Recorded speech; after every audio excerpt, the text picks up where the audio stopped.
আগের দিন ২ জুন বৃহস্পতিবার যা টিপস দেওয়া হয়েছিল তা মোটামুটি সবই পাস হয়েছে। ১ থেকে ৪ বাজিতে পাস হয়েছে ১, ১ থেকে ৬ বাজিতে পাস হয়েছে ০, ১ থেকে ৮ বাজিতে পাস হয়েছে ৪, ৩বার পাস করেছে ৪। তোমাদের জন্য নিয়ে এলাম একটি দুর্দান্ত অ্যাপ bet99.in।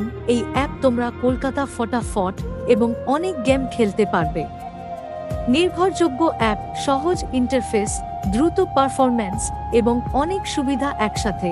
এখনই ডাউনলোড করুন এবং নতুন অভিজ্ঞতা উপভোগ করুন bet99.in এর মাধ্যমে। আজকে ২ জুন শুক্রবার যা টিপস থাকবে ১ থেকে ৪ বাজিতে থাকবে ৩, ৪, ৮, ৯, ১ থেকে ৬ বাজিতে থাকবে ১, ৩, ৬, ১ থেকে ৮ বাজিতে থাকবে ২, ৭ পাত্তিতে থাকবে ৩, ৬, ০, ৫, ৬, ০, ১, ৯, ০, ১, ২, ০, সিপিতে থাকবে ১, ২, ৮, ৯, ০।